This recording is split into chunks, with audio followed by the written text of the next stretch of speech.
Bonjour à tous, dans cette nouvelle vidéo, les objectifs de ce cours sont connaître la fonction de l'oscilloscope, connaître les caractéristiques de la tension alternative sinusoïdale.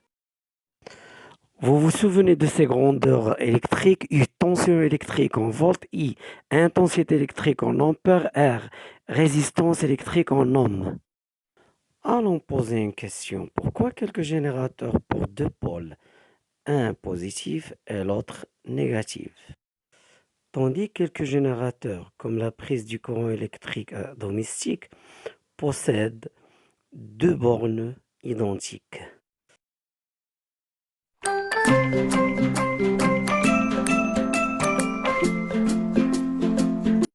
Pour répondre à cette question, on doit faire appel à un oscilloscope.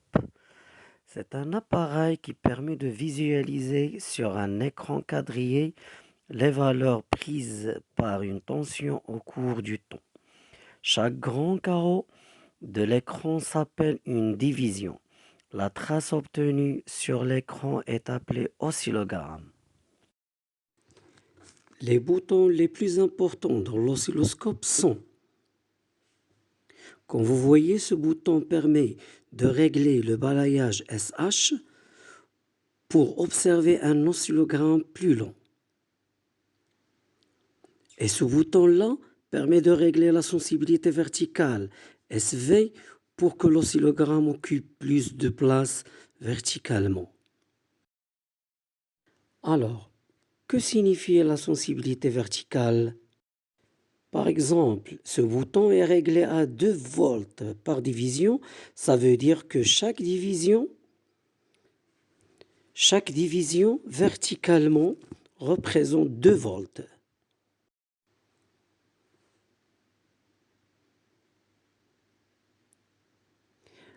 Un autre exemple, ce bouton de balayage est réglé à 20 millisecondes par division. Ça veut dire que chaque division horizontalement représente 20 millisecondes.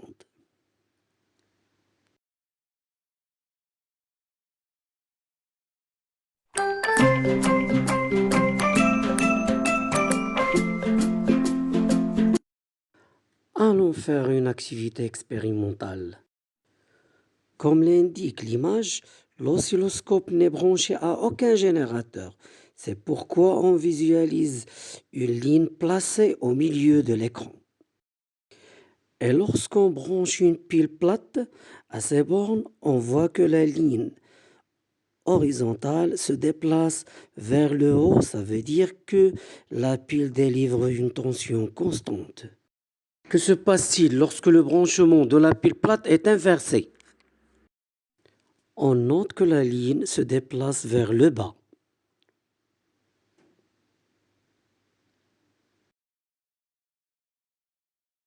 Voici une expérience d'un générateur de laboratoire relié à un oscilloscope. Dans l'écran, vous observez un oscillogramme périodique sous forme de vagues. On dit que la tension délivrée par le générateur est variable en fonction du temps.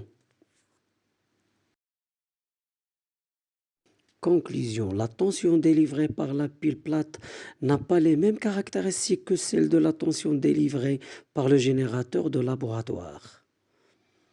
La tension délivrée par la pile est constante au cours du temps. La tension délivrée par le générateur de laboratoire est variable en fonction du temps d'une façon alternative et sinusoïdale.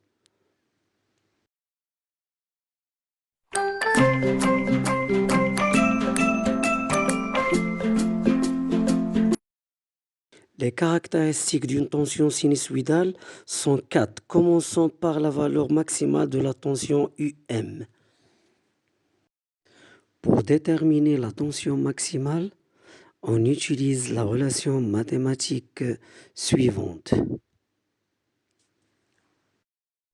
Par exemple, une tension dont la sensibilité verticale égale à 2 volts par division. Et comme l'indique l'écran, le nombre des divisions entre A et B égale à 2. On remplace Y par 2 et SV par 2, ça fait 4 volts. Merci de votre attention et à la prochaine fois.